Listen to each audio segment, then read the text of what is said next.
Good morning बच्चों। आज हम पढ़ेंगे नंबर सिस्टम। देखो बच्चे, नंबर सिस्टम की बात कर लेते हैं। कौन कौन से नंबर सिस्टम होते हैं। देखो, नंबर सिस्टम को किसके बेस पे डिवाइड किया गया है बेटा, जो भी बेस होता है नंबर सिस्टम का। जैसे एग्जांपल के लिए हम देख लेते हैं एक बार। सबसे पहले देखो बेटा, यहाँ पे क्या है। अगर किसी संख्या का बेस 2 है तो उसे बोलेंगे हम बाइनरी। बेस 8 है तो ऑक्टेल नंबर सिस्टम बोलेंगे।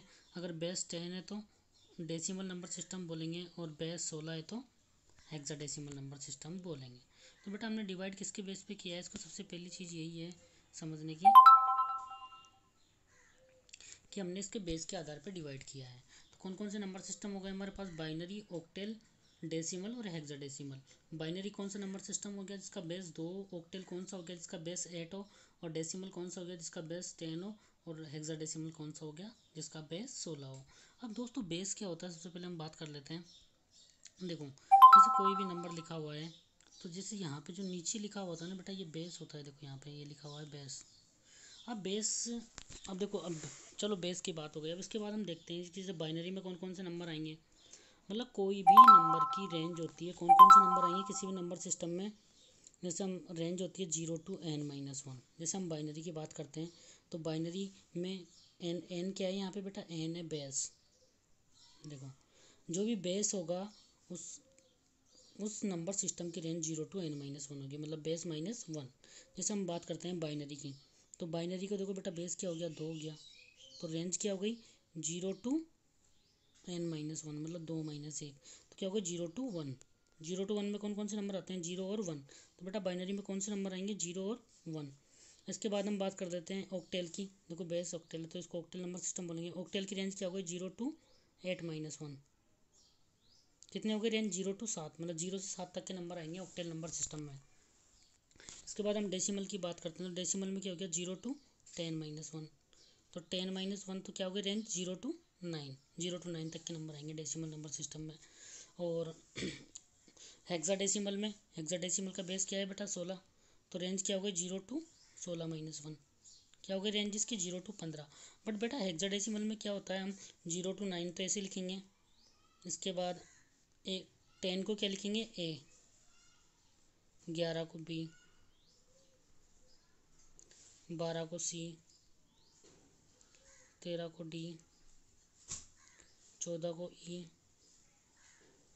और 15 को एफ लिखते हैं। देखो यहाँ पे भी दिख रहा है आपको, 0 to 9 तक सेम नंबर रहेंगे। उसके बाद 10 को ए, 11 को बी, ई से 10 से लेकर 15 तक ABCD लिखेंगे। इसके बाद बेटा हम बात कर लेते हैं, आगे चलते हैं। देखो यहाँ पे लिखा हुआ है, देखो बेटा, बाइनरी नंबर सिस्टम में इसका बेस क्या हो गया, 2 हो गया बेस। रेंज क्या हो गई, 0 to n-1। तो 0 to 2-1। तो कौन कौन से नंबर 0 to 1 तक के नंबर आ गए। तो कौन कौन से नंबर आएंगे इसमें, 0 और 1। ऑक्टेल में, ऑक्टेल का बेस क्या हो गया, 8। तो बेटा कौन से नंबर आएंगे, 0 to n-1। 0 to 8-1 कौन से नंबर आ गए, 0 to 7 तक के सभी नंबर आएंगे इसमें। डेसिमल में 0 to 9 तक के नंबर आ जाएंगे। और हेक्साडेसिमल का बेस क्या है, 16। तो 0 से 15 तक के नंबर आएंगे, बट 0 to 9 तक तो ऐसे लिखते हैं। इसके बाद 10 को ए, 11 को बी, 12 को सी, 13 को डी, 14 को ई और 15 को एफ लिखते हैं। इसके बाद बेटा हम बात करते हैं आगे।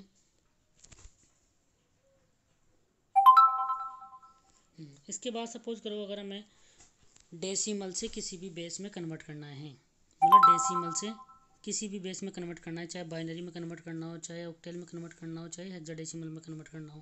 तो इसका मेथड क्या है बेटा, हम जैसे बाइनरी में कन्वर्ट करना है तो बेटा बाइनरी में आपको पता है कि कौन कौन से नंबर आते हैं, 0 और 1। 0 और 1 कब आएगा, किसी भी संख्या में जब 2 का भाग देंगे तो शेषफल क्या बचेगा बेटा, 0 और 1। तो इसका मतलब क्या है बेटा कि किसी भी बेस में और जिसे ऑक्टेल का भाग देंगे तो बेटा क्या बचेगा, ऑक्टेल में कौन से नंबर आना चाहिए, 0 से 7। 0 से 7 कब आएगा, जब किसी भी संख्या में 8 का भाग देंगे तो शेषफल क्या बचेगा, 0 से 7 तक का ही बचेगा। और किसी भी संख्या में 16 का भाग देंगे तो बेटा शेषफल क्या बचेगा, 0 से 15 तक का कोई भी नंबर बच सकता है, 0 से 15 तक। तो इसका मतलब क्या है बेटा, 16 का भाग देना है इसमें। तो मतलब डेसिमल से किसी भी संख्या में किसी भी बेस में कन्वर्ट करना हो तो उस बेस का उसमें भाग देंगे इंटीजर नंबर के लिए। और जो भी पॉइंट के बाद वाले नंबर होंगे उनके लिए क्या करते हैं, मल्टीप्लाई करते हैं। अभी मैं बताता हूँ कैसे। सपोज करो हमारे पास कोई नंबर है जो डेसिमल में लिखा हुआ है 9.4। अब इसको हमें कन्वर्ट करना है बाइनरी में। तो देखो बेटा, इसके लिए क्या करना पड़ेगा, सबसे पहले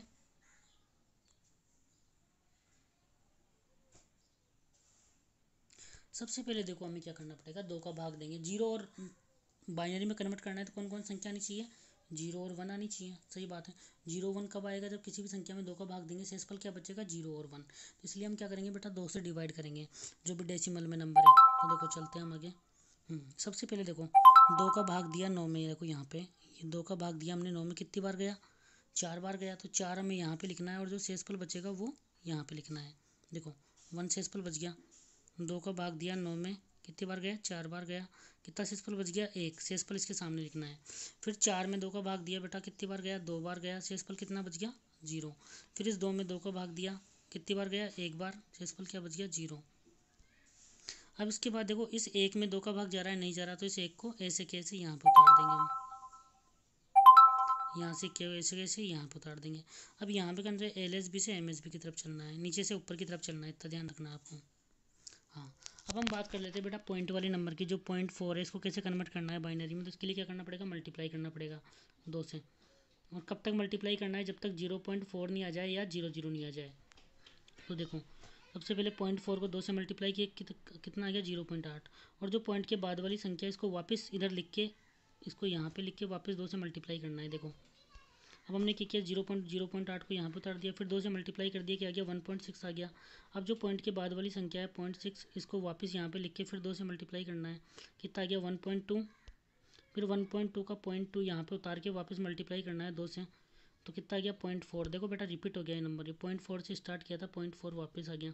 इसका मतलब क्या है, यहाँ तक ही हमें करना है। 3 बार 4 बार कर लो, या फिर जब तक रिपीट नहीं हो तब तक कर लो, या फिर 0 नहीं आ जाए यहाँ पे नीचे तब तक कर लो। इसमें क्या है बेटा, MSB से LSB की तरफ चलना है। मतलब पॉइंट से पहले तो नीचे से ऊपर की तरफ चलना है, और पॉइंट के बाद वाली संख्या को कैसे लिखना है, ऊपर से नीचे की तरफ। तो देखो यहाँ का आंसर क्या आएगा, 1001।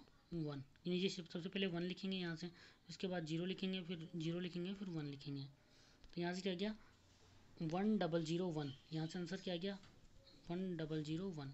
अब देखो पॉइंट के बाद वाली कैसे लिखना है, ऊपर से नीचे की तरफ। और जो पॉइंट के बाद इधर पहले वाली संख्या है, इन्हीं को लिखना है हमें केवल। तो ऊपर से नीचे की तरफ देखो बेटा, सबसे पहले क्या गया, 0, फिर इसके बाद क्या गया, 1, फिर क्या गया, 1, और फिर क्या गया, 0। तो ये इसका आंसर आ गया 10010110। इसके बाद बेटा हम देखते हैं, कोई संख्या लिखी हुई है हमें डेसिमल में 90.40, इसको कन्वर्ट करना है ऑक्टेल में। तो बेटा ऑक्टेल में पता कौन से नंबर आ सकते हैं, 0 to 7 तक की संख्या आ सकती है ऑक्टेल में। अगर 0 to 7 तक की संख्या कब आएगी बेटा, जब हम किसी भी संख्या में 8 का भाग देंगे, तो शेषफल क्या बचेगा, 0 to 7। तो देखो बेटा हमें क्या करना है, 8 का किसी भी संख्या में भाग देंगे, तो जो मैं लाइन खींच रहा हूँ यहाँ पे क्या लिखना है हमें, भागफल। और यहाँ पे क्या लिखना है, शेषफल। यहाँ पे जो भी लिखना है शेषफल। देखो पहले की तरह ही करना है जो बाइनरी में किया था। ये हो गए 90, हमारे 90 में 8 का भाग दिया बेटा, कितनी बार गया, 11 बार गया। तो 11 यहाँ पे लिख दिया, और शेषफल कितना बचा, 2, तो 2 हमने यहाँ पे लिख दिया। देखो फिर इसके बाद फिर इस 11 में 8 का भाग देंगे, कितनी बार गया बेटा, 8 एकम 8, 1 बार गया। कितने बच गए शेषफल, 3 बच गए। यहाँ पे कितने बच गए, 3।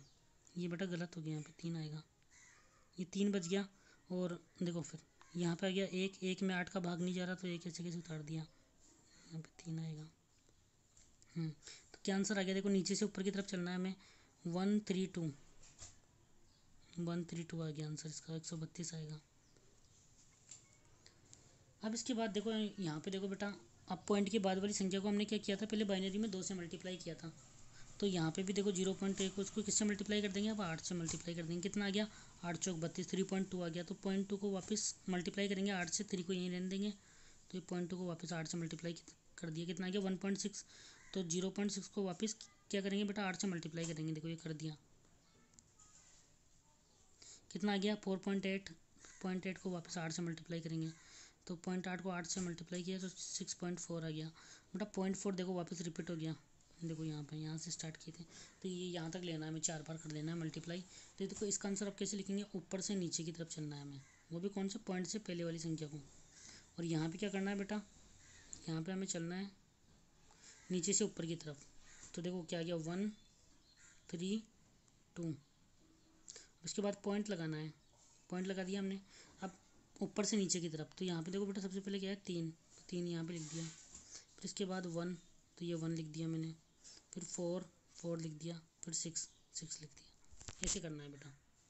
इसके बाद हम बात कर लेते हैं इस डेसिमल संख्या को हमें हेक्साडेसिमल में कन्वर्ट करना है। तो देखो बेटा, सबसे पहले क्या करेंगे, हेक्साडेसिमल में कन्वर्ट करना। तो यहाँ से आपको समझ में आ गया होगा कि 0 से 15 तक की संख्या आएगी यहाँ पे, जो भी आएगी। तो इसके लिए क्या करना पड़ेगा बेटा, किसी भी संख्या में 16 का भाग देंगे, शेषफल क्या बचेगा, 0 से 15 तक की संख्या है। तो देखो यहाँ पे 63 है, 16 का भाग दो, कितनी बार गया, 16 एकम 16, 16 दूनी 32, 16 48, 3 बार गया। शेषफल कितना बच गया, 15। 15 को क्या लिखते हैं बेटा, मैंने बताया था 10 को ए, 11 को बी, 12 को सी, 13 को डी, जो 15 को क्या लिखते हैं, एफ। तो हमने एफ लिख दिया यहाँ पे, शेषफल बचा। अब 3 में 16 का भाग नहीं जा रहा, तो बेटा 3 ऐसे कैसे उतार दिया, तो आंसर क्या आ गया, नीचे से ऊपर की तरफ 3f आ गया। अब इसके बाद पॉइंट वाली संख्या देख लेते हैं, 0.10।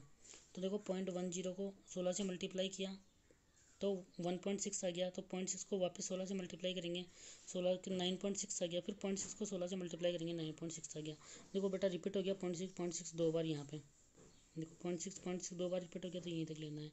तो आंसर क्या आ गया इसका, नीचे से ऊपर की तरफ चलना है, 999.1। ये लो, ये आंसर आ गया इसका, 3f.991 आ गया आपको समझ में। अब हम किसी भी बेस से डेसिमल में कन्वर्ट करेंगे, तो बेटा वहाँ पे जो यहाँ पे क्वेश्चन कहे हैं वही क्वेश्चन हम करेंगे। तो वो वीडियो आपको ज़रूर से ज़रूर देखना है, ठीक है। धन्यवाद। और आपको अगर मेरे चैनल से कुछ हेल्प मिली हो, कुछ सहायता मिली हो, तो आपको सब्सक्राइब करना है और वीडियो को लाइक करना है अगर आपको पसंद आया हो तो। धन्यवाद। हेलो दोस्तों, चैनल सब्सक्राइब करें और लेटेस्ट वीडियो पाने के लिए बेल आइकन दबाएं।